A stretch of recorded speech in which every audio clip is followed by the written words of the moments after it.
Genderang Pilpres 2024 ditabuh, 3 pasangan bakal capres dan cawapres resmi berlabuh. Dalam 3 bulan ke depan kita akan disuguhi perlombaan janji politik. Bagaimana upaya mereka meraup simpati publik? Saya, Niluh Puspa, mencari jawabnya.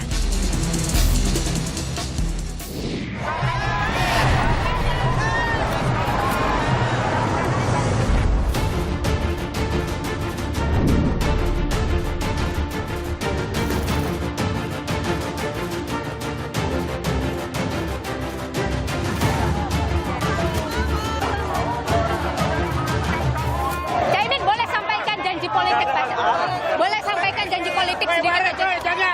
Kita akan melahirkan perubahan yang adil, demokrasi yang bersih, mandiri dalam pangan, tidak lagi bergantung impor. 75 hari waktu untuk kampanye. Pak Anies sudah menentukan strateginya seperti apa?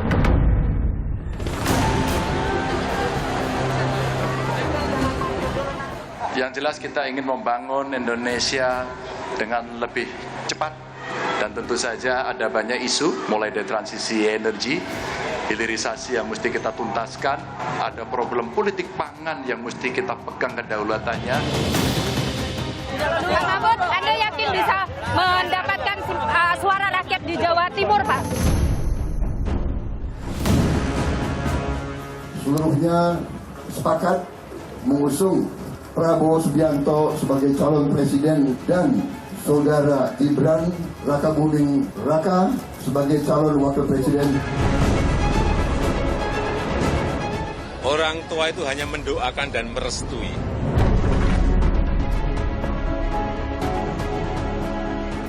Mas, kalau Anda melihat 3 pasangan calon ini yang mana yang paling punya efek kejut nanti? Siap-siap, pertarungan Pilpres 2024 dimulai. 3 pasangan bakal calon presiden dan calon wakil presiden siap melaju. Itu artinya gong pemilu 2024 resmi ditabuh. Pasangan Anies Baswedan Muhaimin Iskandar, Amin, jadi pasangan bakal calon presiden dan wakil presiden yang pertama mendaftarkan diri di KPU. Didampingi partai pengusungnya, Nasdem, PKB, dan PKS. Pasangan ini tiba di kantor KPU pukul 9.30 waktu Indonesia Barat dan disambut oleh Ketua Komisi Pemilihan Umum Hasyim Asyari. Lantas bagaimana pasangan ini menatap masa-masa kampanye yang begitu singkat hanya 75 hari? Bagaimana pula keyakinan mereka mampu memenangkan pertarungan Pilpres 2024?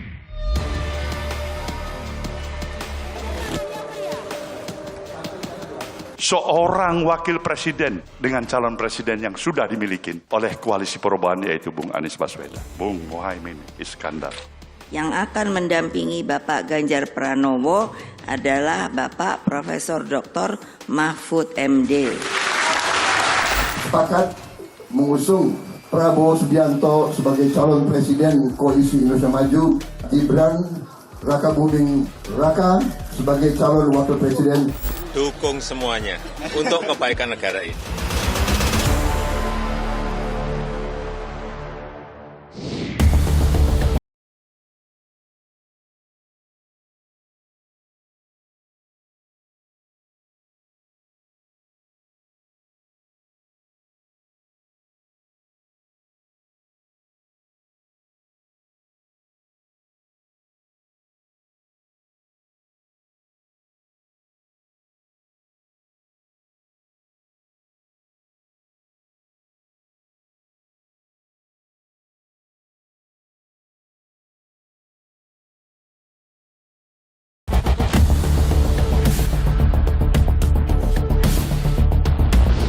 Saudara, ini sudah dibuatkan jalan persiapan untuk menyambut kedatangan dari pasangan Amin, Anies Rashid Baswedan dan Muhaimin Iskandar untuk mendaftarkan diri di Komisi Pemilihan Umum Republik Indonesia. Saya akan coba saudara untuk bisa menanyakan beberapa hal, utamanya adalah terkait dengan masa kampanye yang begitu singkat hanya 75 hari. Apa strategi yang kemudian akan mereka terapkan untuk bisa menggait hati rakyat dalam 75 hari itu saja? Kita tunggu bersama saudara.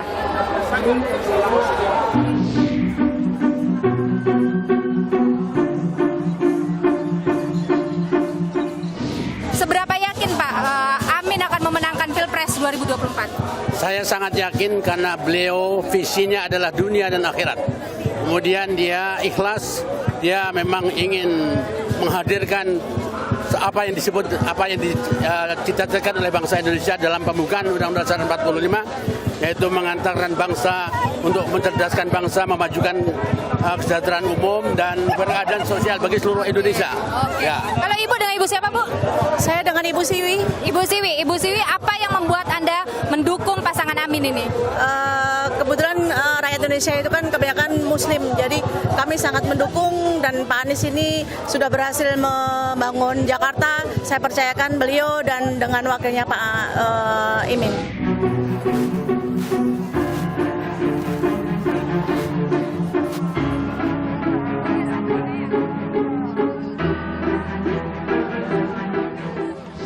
Saudara, ini adalah detik-detik kedatangan dari pasangan Anies Baswedan dan Muhaimin Iskandar atau Amin. Sedikit chaos di sini, saudara. Saya coba untuk nantinya bisa bertanya, mungkin 1-2 pertanyaan terkait dengan masa kampanye yang mereka begitu singkat, saudara.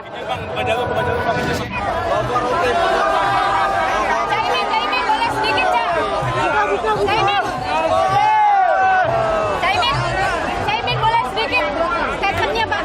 Statement untuk Kompas TV, Pak. Niluh Kompas TV. Terus diapain?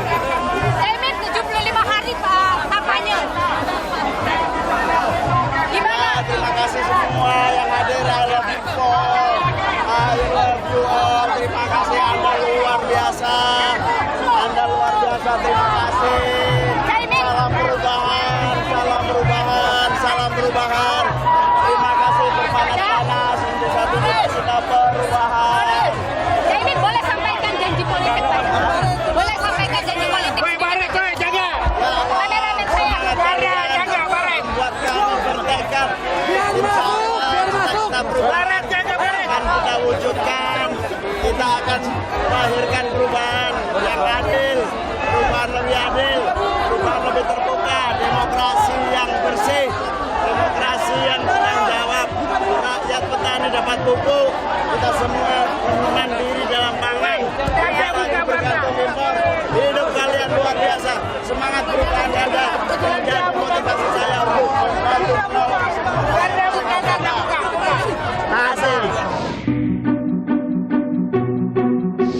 Kami juga ingin menyampaikan secara khusus terima kasih kepada seluruh jajaran KPU yang bekerja kemarin dan besok untuk menyelenggarakan kegiatan ini. Sebagian kita tidak pernah lihat orangnya, tapi kita rasakan kerjanya. Dan terima kasih kepada seluruh jajaran partai koalisi, begitu banyak yang terlibat di dalam penyiapan proses ini, khususnya dipimpin oleh para sekjen di masing-masing partai yang memungkinkan proses pendaftaran ini berjalan dengan baik. Tambahan sedikit ya, ini ada surat-surat yang kami telah buktikan bahwa seluruh kelengkapan dan syarat-syarat yang dibutuhkan telah terpenuhi semua dan sudah dinyatakan MS. Alhamdulillah, amin. Gus Imin, ini kampanye hanya 75 hari. Anda yakin bisa meraup suara dalam Insya Allah waktu 75 hari? semua sudah menangkap pesan perubahan. 75 hari waktu untuk kampanye. Pak Anies sudah menentukan strateginya Pak, seperti apa? Akan seperti apa, Pak? Akan ke arah mana dulu, Pak, untuk rebut suara, Pak? Bapak, semuanya. Jadi Mbak. Aduh. Bapak meja Pak. Bapak, Bu, Bu. Bapak, Bu. Ayo enggak?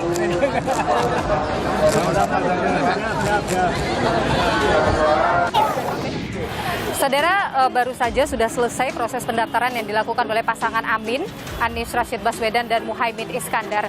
Dan tadi disampaikan juga oleh pasangan Amin bahwa dari hasil menyerahkan berkas-berkas yang diverifikasi oleh KPU, mereka menyebut bahwa berkas mereka sudah memenuhi syarat. Saya tadi juga sempat menanyakan kepada pasangan ini terkait dengan optimismenya untuk meraih kemenangan. Mereka begitu optimis bahwa bisa meraih kemenangan. Sementara itu Anies Baswedan juga menyebut bahwa seluruh wilayah ini memang menjadi fokus dari mereka dalam masa kampanye yang hanya 75 hari. Mereka optimis bahwa 75 hari masa kampanye akan bisa meraup suara atau hati dari masyarakat Indonesia.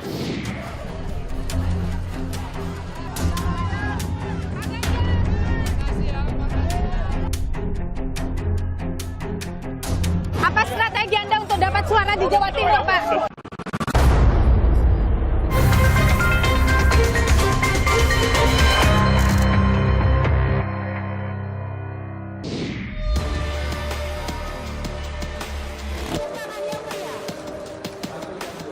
Seorang wakil presiden dengan calon presiden yang sudah dimiliki oleh koalisi perubahan yaitu Bung Anies Baswedan, Bung Muhaimin Iskandar. Yang akan mendampingi Bapak Ganjar Pranowo adalah Bapak Profesor Dr. Mahfud MD. Sepakat mengusung Prabowo Subianto sebagai calon presiden Koalisi Indonesia Maju, Gibran Rakabuming Raka sebagai calon wakil presiden. Dukung semuanya untuk kebaikan negara ini.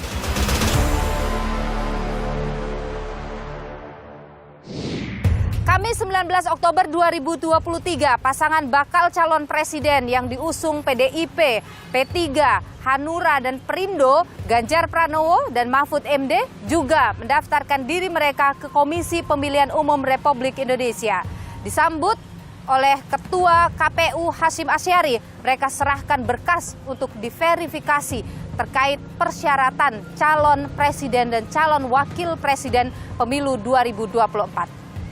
Strategi pemilu yang tepat menjadi kunci untuk bisa memenangkan hati rakyat, apalagi dengan masa kampanye yang begitu singkat. Apa strategi mereka, saudara, untuk bisa memenangkan pertarungan Pilpres 2024?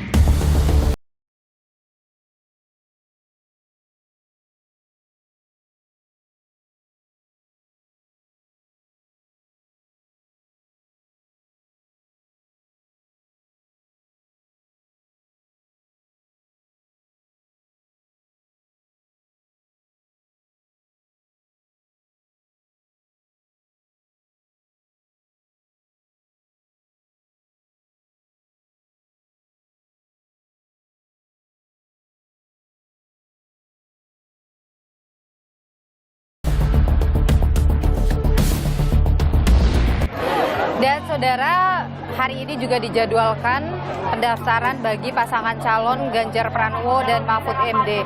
Mereka sebenarnya dijadwalkan untuk mendaftar pada pukul 11, tapi agendanya mundur. Dan Anda lihat di belakang saya, ini ramai sekali untuk pendukung dari Ganjar Pranowo dan juga Mahfud MD yang akan mendaftarkan hari ini. Tentu nanti dalam proses pendaftaran ini akan juga diperiksa berkas-berkas atau diverifikasi begitu berkas-berkas oleh KPU untuk dilihat apakah kemudian nanti memenuhi syarat sebagai bakal atau calon presiden dan wakil presiden yang bertarung dalam Pilpres 2024 nanti. Kita tunggu bersama saudara kehadiran mereka.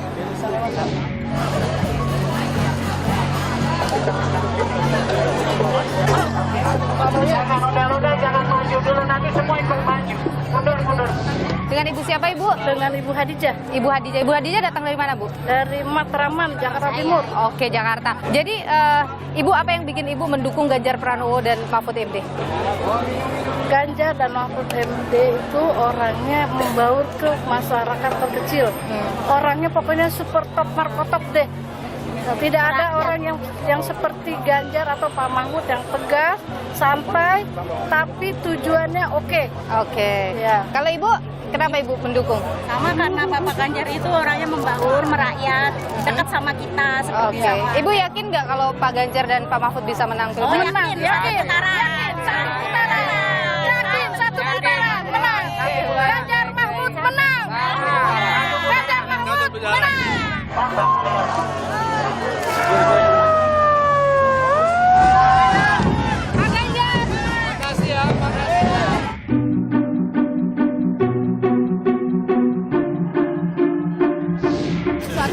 optimisme untuk memenangkan ini, Mbak? Semangat terus untuk Indonesia. Oke, baik. Dengan Kompas TV, Pak. Pak Arsyad, apa strategi memenangkan suara rakyat dalam hanya 75 hari, Pak, nanti ini? Yaitu dengan mendengarkan rakyat dan masuk ke pekerjaan apa yang rakyat mau. Oke. Dan itu yang bisa dilakukan oleh Mas Ganjar dan juga Pak Mahfud. Fokusnya di mana, Pak? Emang Jawa Timur yang akan jadi fokus utama, Pak? Semuanya menjadi fokus. Oke, dengan mengambil Pak Mahfud artinya mungkin untuk merebut suara NU, benar Pak? Kita bukan merebut, tapi dan apa yang ada mereka akan tetap. Anda optimis suara NU, Pak? Kami bersama Pak Mahfud dengan istri hadir di KPU tadi menyerahkan seluruh dokumen, visi, misi, dan seluruh persyaratan. Insya Allah sudah lengkap dan minggu besok kita akan cek kesehatan. Dari beberapa dokumen sudah kita berikan, ada visi, misi, dan program yang sudah kita uraikan. Insya Allah masyarakat akan bisa membaca dengan sangat mudah karena ada barcode-nya dan nanti semua yang membaca menggunakan barcode akan bisa melihat detail apa yang ada. Barusan diumumkan tanda berkas lengkap. Terima kasih.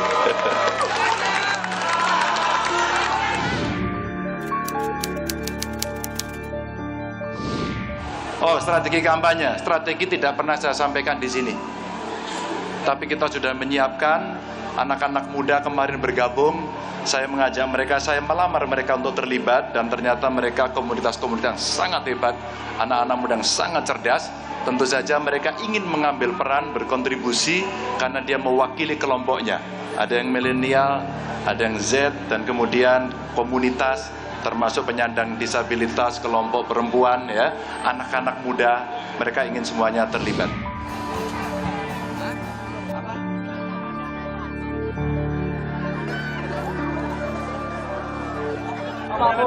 Pak Mahfud, izin dengan Kompas TV sebentar, Pak Mahfud, ya. Pak Mahfud, Anda yakin bisa mendapatkan suara rakyat di Jawa Timur, Pak? Jawa Timur. Apa strategi Pak untuk bisa mendapat? Pak Mahfud, apa strategi Anda untuk dapat suara di Jawa Timur, Pak? Sebentar aja Pak Mahfud, satu pertanyaan lagi Pak Mahfud. Apa strategi untuk dapat suara di Jawa Timur, Pak? Sering pulang kampung.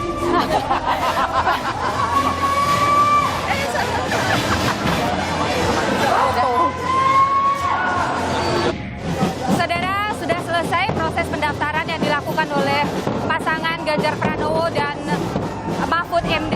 Tadi juga sudah disampaikan oleh KPU bahwa berkas yang mereka dapat sudah selesai diverifikasi dan dinyatakan memenuhi syarat untuk maju sebagai calon presiden dan wakil presiden dalam Pilpres 2024. Mereka optimis, saudara, bahwa dapat memenangkan hati rakyat meski hanya 75 hari masa kampanye yang akan berjalan sampai dengan Februari 4, tanggal 14 2024 mendatang. Sepakat mengusung Prabowo Subianto sebagai calon presiden Koalisi Indonesia Maju, Gibran Rakabuming Raka sebagai calon wakil presiden dari Koalisi Indonesia Maju. Selama ini tuh nama yang muncul selalu dalam survei itu adalah Erick Thohir, mengungguli bahkan yang lain. Tapi kenapa Gibran jatuh pilihannya?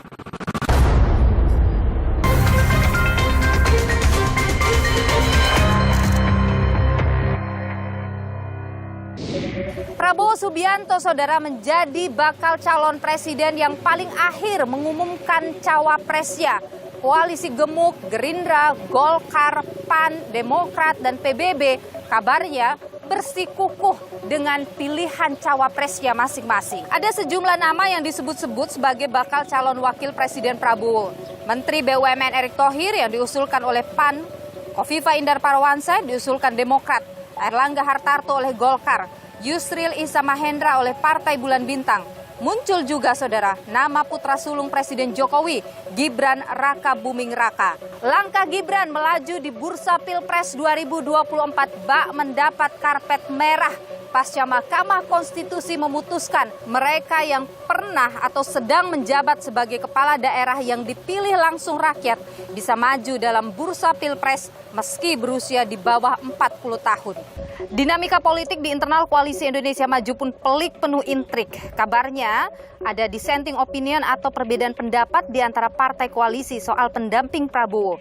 Menjadi riuh kala esoknya Sabtu 21 Oktober Partai Golkar menggelar Rapimnas. Hasilnya mengusulkan nama Gibran Rakabuming Raka sebagai bakal calon wakil Prabowo Subianto. Makin riuh saudara, tatkala Gibran gerak cepat lakukan kunjungan ke ketua-ketua Partai Koalisi Indonesia Maju lainnya demi meminta restu.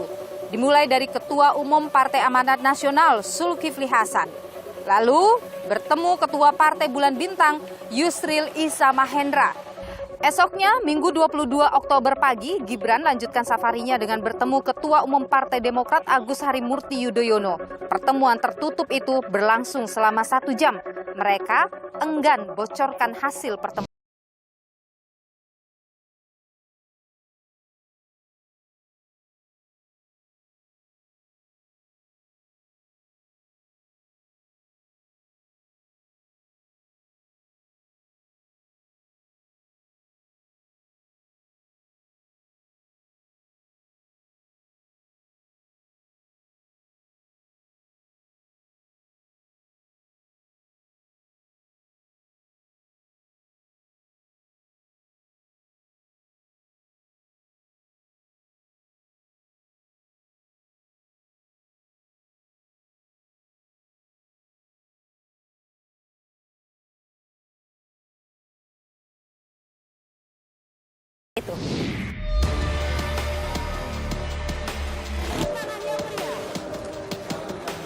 Seorang wakil presiden dengan calon presiden yang sudah dimiliki oleh koalisi perubahan yaitu Bung Anies Baswedan, Bung Muhaimin Iskandar.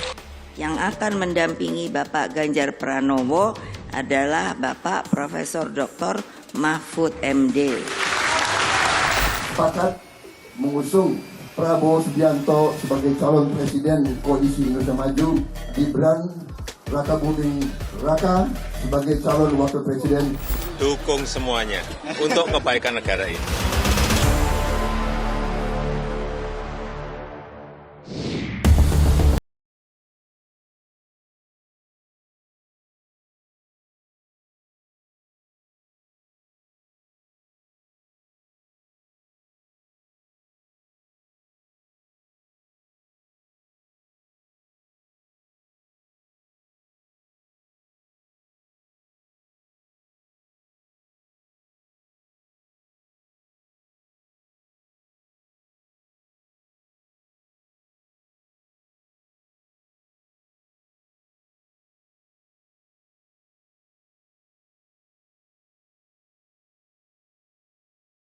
Akhirnya saudara, Prabowo Subianto mengumumkan siapa pendampingnya di Pilpres 2024. Jatuh kepada yang tidak mengejutkan publik, Gibran Rakabuming Raka.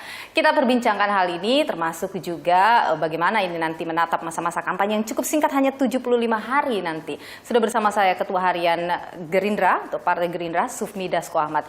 Bung Sufmi, terima kasih sudah bersama nih. Sehat selalu. Sama-sama. Oke, akrabnya sebenarnya Bang Dasko saya memanggilnya ya. Jadi Bung Dasko, kenapa sih lama sekali baru mengumumkan? Ya sebenarnya ini nggak lama. Kami ini kan pasca masuknya Golkar dan PAN, sebenarnya soal capres-cawapres ini kami sudah mempunyai formulasi yang pas menurut kami. Formulasi yang pas itu adalah para partai pendukung koalisi itu menyerahkan sepenuhnya soal cawapres kepada Pak Prabowo Subianto. Nah, tapi kemudian Pak Prabowo Subianto kemudian walaupun itu sudah diserahkan sepenuhnya, itu akan kemudian mendiskusikan lagi kepada para ketua-ketua umum partai koalisi. Nah, pada tanggal 13 Oktober 2023 yang lalu bertempat di kediaman Pak Prabowo di Kartanegara, itu sudah dilakukan pertemuan ketua-ketua umum partai koalisi, di mana kemudian ketua-ketua umum sudah menyampaikan nama-nama yang kemudian akan menjadi calon pendampingnya Pak Prabowo. Oke, itu nama-nama berbeda semua? Nama-nama itu sudah kemudian dimasukkan dalam amplop tertutup. Dan kemudian sudah dilihat oleh Pak Prabowo, dan pada waktunya nanti akan disampaikan bahwa mayoritas ini, kan begitu. Waktu-waktu yang ada ini justru ya kami lebih banyak menganalisa, lebih banyak kemudian melakukan persiapan-persiapan, karena kan tengah waktu pendaftaran masih sampai dengan tanggal 25. Nah, sehingga tidak ada yang urgensi menurut kami, ya kita harus buru-buru juga kan gitu. Selama ini tuh nama yang muncul selalu dalam survei itu adalah Erick Thohir, mengungguli bahkan yang lain. Tapi kenapa Gibran jatuh pilihannya? Selain parameter itu, kami juga ada beberapa parameter yang kemudian menjadi patokan dalam memilih pendamping Pak Prabowo. Oke, ada pendapat yang kemudian muncul di masyarakat bahwa ini karena ada faktor Pak Jokowinya. Benarkah itu? Ya, itu kan adalah salah satu faktor, di samping ada faktor-faktor lain lah menurut kita. Bahwa kemudian kita juga tahu bahwa kemudian kalau ada Pak Jokowi, sekian persen kita elektoralnya dapat gitu loh. Nah, tapi kan di samping itu juga kemarin-kemarin kan kita juga belum yakin kan apakah sementara kita masukkan nama Mas Gibrannya mau, kan itu juga belum. Lama tidak sih lobby-lobby Mas Gibran? Mau tahu aja. Cukup lama? Saya atau sebentar aja gini, udah mau? saya nggak mau buka itu di sini karena ini kan ya udah selesai lah kan itulah. Ini biarnya di bagian dari sejarah. Suatu saat. Karena kabarnya Bung Dasko yang sampai pergi ke Solo ketemu, benar ya itu? Ah, itu kan berita aja kan. Tapi begini, kalau kita melihat Gibran ya Bung Dasko ya, setelah muncul putusan MK, sentimen negatif itu besar sekali muncul.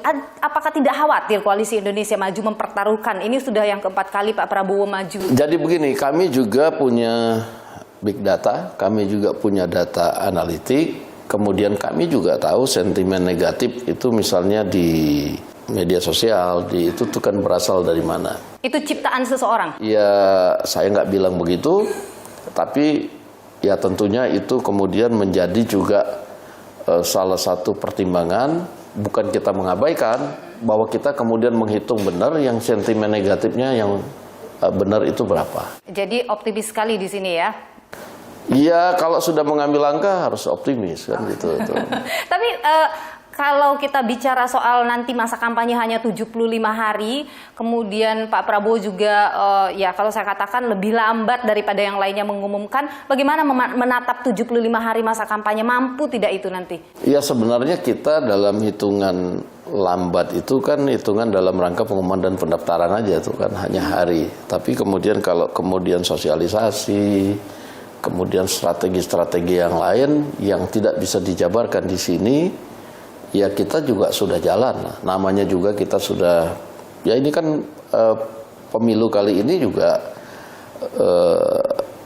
sangat lebih awal mulainya kan begitu. Nah, sehingga dari 2 tahun yang lalu mungkin ya kita juga sudah karena amanat Rapimnas Gerindra itu Pak Prabowo diminta untuk mencalon, sehingga setelah Rapimnas itu persiapan-persiapan tentunya kami jalankan. Nah, sehingga ketika mencalon ya kami secara internal partai sudah siap. Beberapa lembaga survei menyebut Jawa Timur akan jadi pertaruhan nantinya. Bagaimana di sana? Optimis? Iya, kita pokoknya akan terus kerja keras di daerah Pulau Jawa dan di luar Jawa. Oke. Baik. Terima kasih Bung Sufmi Dasko Ahmad, Ketua Harian Partai Gerindra sudah berbagi pandangan di Niluh. Sehat selalu Bung Dasko. Mas, kalau kita bicara 2 pasangan kandidat Anies Baswedan, Muhaimin Iskandar, Ganjar Pranowo, dan Mahfud MD, kita sudah bisa mengatakan mereka ini berebut suara NU nih, melihat Mahfud dan Muhaimin. Tapi kemudian ada Prabowo Gibran. Bagaimana Anda melihat kansnya untuk merebut suara NU?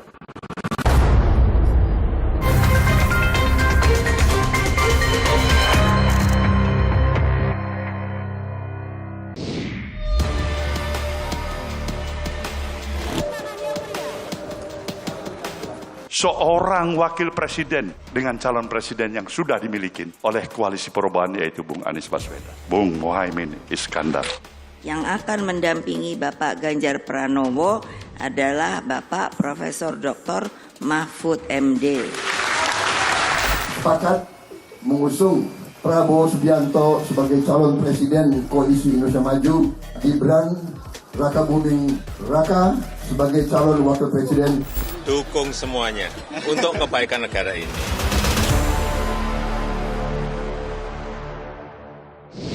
Anda sudah harus bersiap menentukan pilihan di Pilpres 2024. Tapi pertanyaan paling penting, bagaimana sebenarnya peta politik saat ini setelah 3 pasang sudah memastikan diri akan melaju dalam bursa Pilpres 2024. Kita perbincangkan hal ini, saudara. Bersama saya sudah hadir peneliti Litbang Kompas, ada Mas Yohan Wahyu. Mas Yohan, terima kasih sudah bersama Nilu. Sama-sama. Kita mulai dulu dari calon yang paling terakhir mengumumkan cawapresnya, Prabowo Subianto.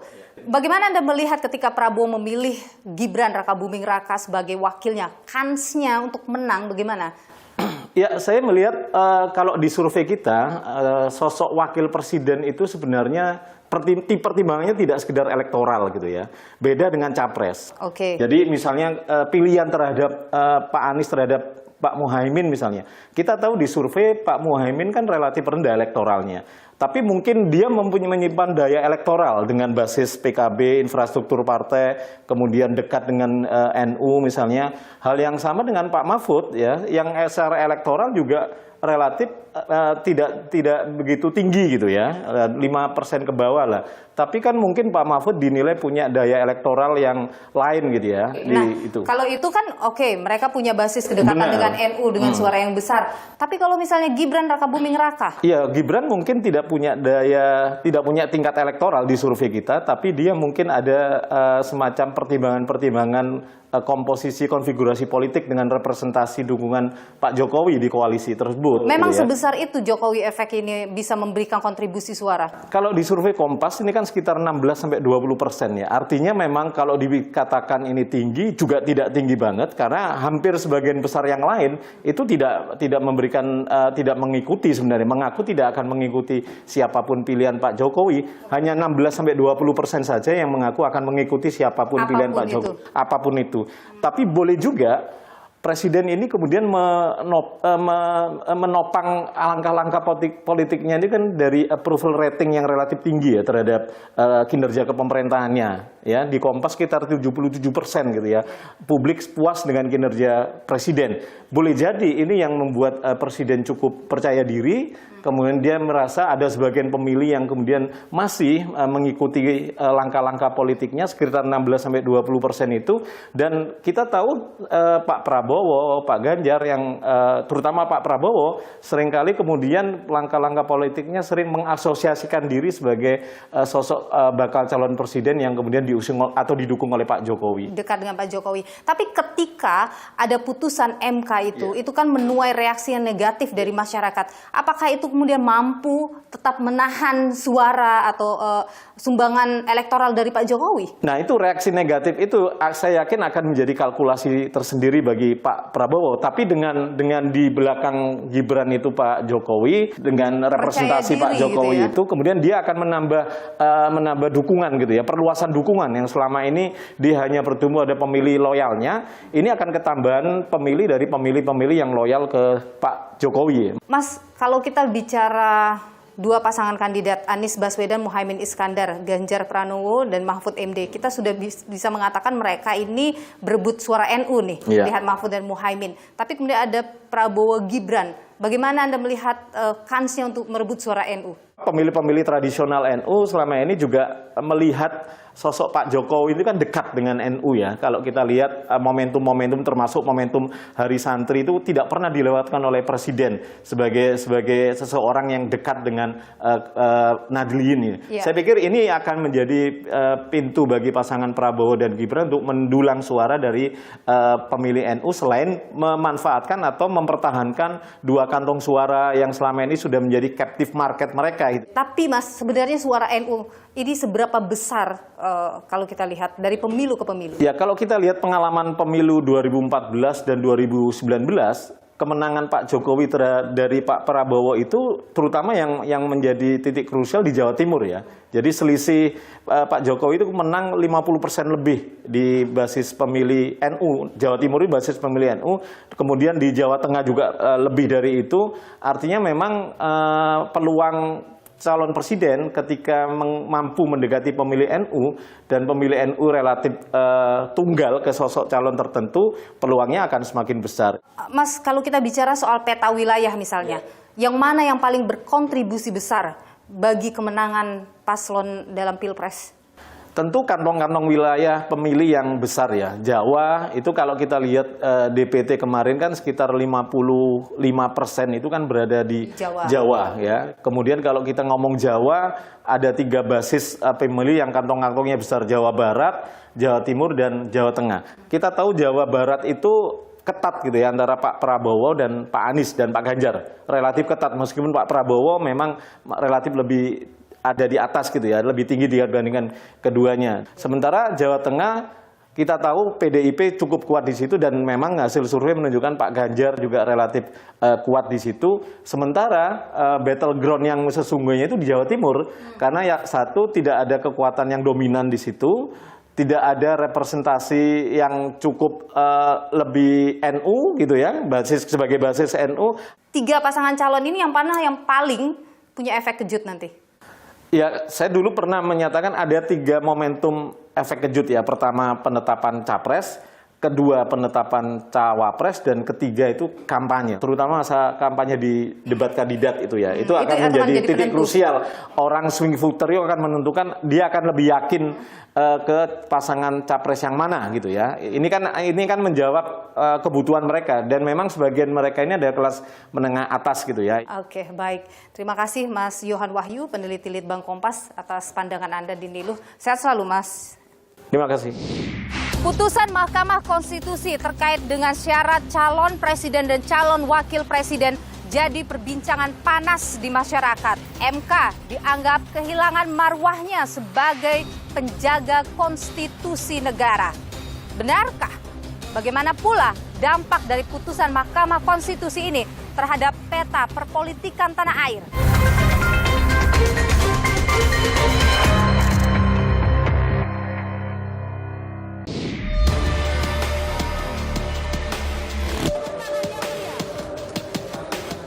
Seorang wakil presiden dengan calon presiden yang sudah dimiliki oleh koalisi perubahan yaitu Bung Anies Baswedan, Bung Muhaimin Iskandar. Yang akan mendampingi Bapak Ganjar Pranowo adalah Bapak Profesor Dr. Mahfud MD. Sepakat mengusung Prabowo Subianto sebagai calon presiden koalisi Indonesia Maju, Gibran Raka Buming Raka sebagai calon wakil presiden. Dukung semuanya untuk kebaikan negara ini.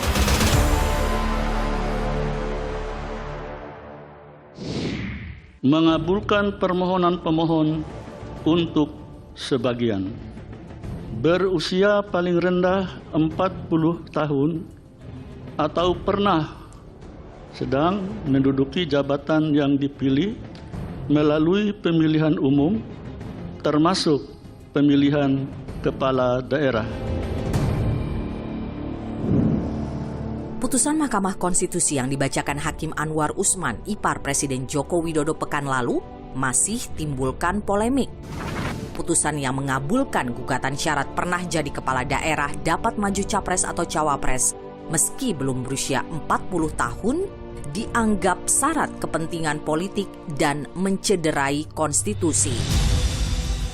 Sejumlah pakar menilai belum semua majelis hakim sepemikiran dalam mempertimbangkan keputusan. Putusan ini menyisakan problem. Faktanya hanya 3 yang mendukung dari hakim. 2 hakim yang lain, Eni Nurbaningsi dan Daniel Yusmik, itu kan menyatakan standarnya adalah gubernur. Berarti kan dia tidak sepakat kalau bupati wali kota bisa menjadi calon presiden, wakil presiden. 4 yang lain bahkan menyatakan menolak. Jadi sejatinya dalam putusan 90 ini tidak bulat juga atau tidak tercapai mufakat soal bahwa wali kota, bupati itu bisa maju. Tak hanya itu, putusan ini juga dianggap membuka peluang bagi wali kota Solo Gibran Rakabuming Raka, putra sulung Presiden Joko Widodo, sekaligus keponakan dari Hakim MK, bertarung di Pilpres 2024. Di putusan 3 awal, Ketua Mahkamah Konstitusi tidak ikut memutus, hanya 8 orang hakim dengan alasan konflik kepentingan. Anehnya di putusan 90, Ketua ikut memutuskan. Dia lupa soal konflik kepentingan, padahal pemohon dengan terang-menerang menyebutkan bahwa permohonan ini dia ajukan karena dia adalah fans berat dari Mas Gibran. Bagi saya, aneh kalau Ketua MK tetap memaksakan. Polemik makin meluas tatkala Wakil Ketua Mahkamah Konstitusi Saldi Isra dilaporkan ke Majelis Kehormatan Mahkamah Konstitusi oleh advokat Lisa Nusantara. Lisa Nusantara menganggap perbedaan pendapat atau dissenting opinion Saldi Isra terhadap putusan MK nomor 90 terkait batas usia Capres-Cawapres menyinggung hakim lain. Baru kali ini saya mengalami peristiwa aneh yang luar biasa dan dapat dikatakan jauh dari batas penalaran yang wajar. Mahkamah berubah pendirian dan sikapnya hanya dalam sekelebat. Apakah Mahkamah pernah berubah pendirian? Pernah, tetapi tidak pernah terjadi secepat ini, di mana perubahan terjadi dalam hitungan hari. Pemohon uji materi batas usia Capres-Cawapres adalah mahasiswa Fakultas Hukum Universitas Negeri Surakarta, Almas Sakibiru. Almas belakangan diketahui merupakan putra dari Boyamin Saiman, Koordinator Masyarakat Anti Korupsi Indonesia. Dalam isi tuntutannya, Almas sempat menyinggung Gibran sebagai sosok inspiratif. Sepekan pasca putusan Mahkamah Konstitusi, Koalisi Indonesia Maju resmi mengusung Gibran sebagai bakal calon Wakil Presiden Prabowo Subianto. Sepakat mengusung Prabowo Subianto sebagai calon presiden Koalisi Indonesia Maju dan saudara Gibran Rakabuming Raka sebagai calon wakil presiden dari Koalisi Indonesia Maju. Presiden Jokowi pun merestui sang anak sulung jadi cawapres Prabowo. Orang tua itu hanya mendoakan dan merestui. Meski putusan Mahkamah Konstitusi telah bersifat final dan mengikat, namun kritik kian menguat. Hilangnya kepercayaan publik pada penegakan hukum serta runtuhnya maruah Mahkamah Konstitusi menjadi harga mahal yang harus dibayar.